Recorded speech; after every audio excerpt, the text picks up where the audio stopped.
They told you Sauron wanted power. They told you he forged a ring to rule them all. They told you he fell because of greed. But that's not the truth. The second truth, the movies never told you. Mordor was never built to be hell. It was designed to be heaven. Sauron called it the Land of Order. Every tower, every furnace, every battalion was placed with mathematical precision. He wanted to rebuild Valinor, the paradise of the gods, but without free will, without rebellion, without failure. His philosophy was terrifyingly simple. Peace through total alignment. Imagine a world without disobedience, no wars, no doubt, no death. To Sauron, that was salvation. To everyone else, it was slavery. The eye wasn't watching for rebels.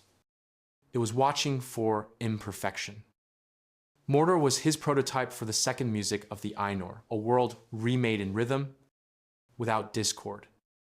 Even the orcs, his so-called monsters, were part of that experiment. They were his attempt to repair Morgoth's chaos, to create an obedient race capable of unity. In a twisted way, Sauron was trying to fix what Morgoth broke. Sauron's plan was older than the mountains of Mordor. His war wasn't for land, it was for reality itself. For decades, Tolkien fans have repeated the same myth, that Sauron was a tyrant chasing a weapon.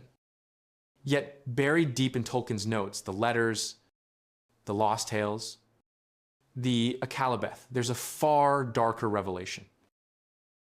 The ring was never about domination. It was about creation. Tonight, we're uncovering the 5 truths the movies never dared to show, the 5 secrets behind Sauron's true plan.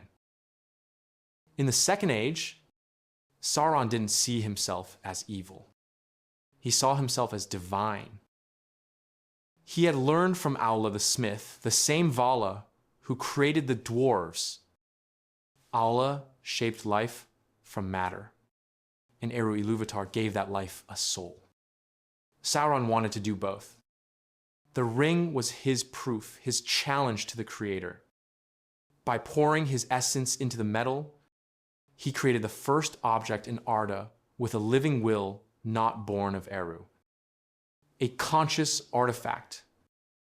The movies showed it as a tool, but Tolkien described it as something far stranger. He made it as a vessel of self, a second body that he might become the Lord of all that is made. Sauron didn't just want power. He wanted to replace the act of creation itself. To him, the ring wasn't evil. It was divine engineering. And every time someone wore it, their soul began to mirror his the way clay takes the imprint of its mold. The ring didn't corrupt. It transformed. The second truth the movies never told you. Mordor was never built to be hell. It was designed to be heaven. Sauron called it the Land of Order. Every tower, every furnace, every battalion was placed with mathematical precision. He wanted to rebuild Valinor, the paradise of the gods, but without free will, without rebellion, without failure. His philosophy was terrifyingly simple. Peace through total alignment. Imagine a world without disobedience, no wars, no doubt, no death. To Sauron, that was salvation. To everyone else, it was slavery. The eye wasn't watching for rebels. It was watching for imperfection. Mordor was his prototype for the second music of the Ainur, a world remade in rhythm without discord. Even the orcs, his so-called monsters, were part of that experiment. They were his attempt to repair Morgoth's chaos, to create an obedient race capable of unity. In a twisted way, Sauron was trying to fix what Morgoth broke. Here's the third secret one that the films turned into a special effect. The Eye of Sauron was not a metaphor. It was a ritual. Tolkien hints at this in the Unfinished Tales. Sauron's servants surrendered sight and name to the Eye. They performed rites in the dungeons of Barad-dûr, sacrificing identity to join a single consciousness. Each fanatic became a node in a vast psychic network. The many eyes, one will. When Sauron looked out across Middle-earth, it wasn't sorcery. It was surveillance through souls. Every soldier who believed, every mouth that prayed his name, each was an extension of his perception. The movies showed one eye. Tolkien imagined millions. The eye was not just seeing, it was feeding. And that's why the Nazgul obeyed without hesitation. They weren't merely enslaved by fear. They were part of him. Remember, Sauron wasn't born evil.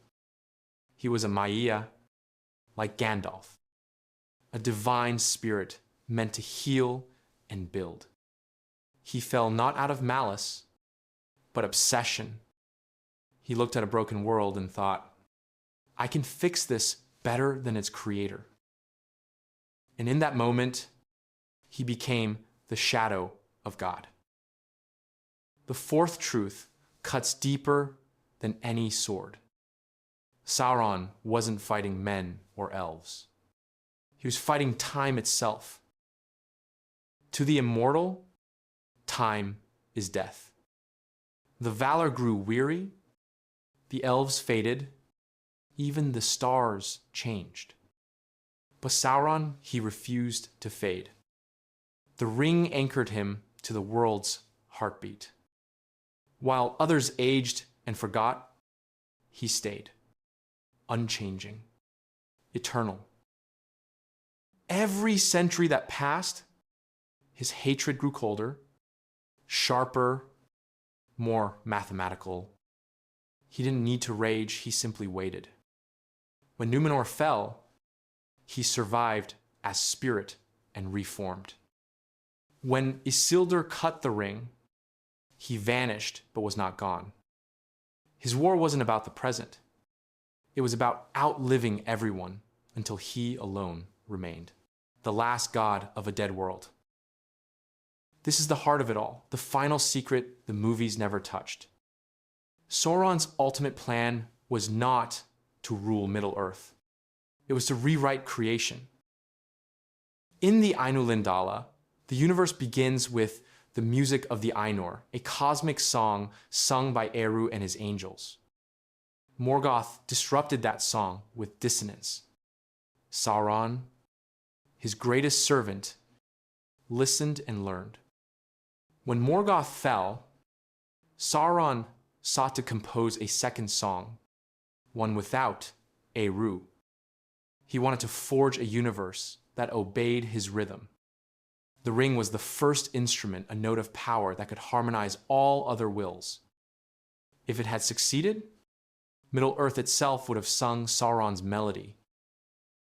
Frodo didn't just destroy a weapon. He silenced a god's orchestra before the first chord was complete. That's why the ring's destruction caused such ruin, because it wasn't merely metal.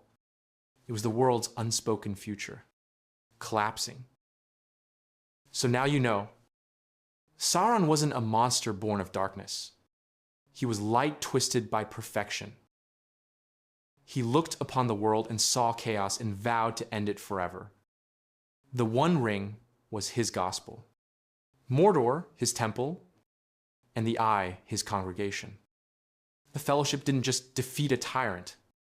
They stopped a creator. And when the ring fell into Mount Doom, it wasn't just evil that died. It was the dream of a god who almost remade the world. In every shadow, there is a light that fell from grace. Sauron was that light.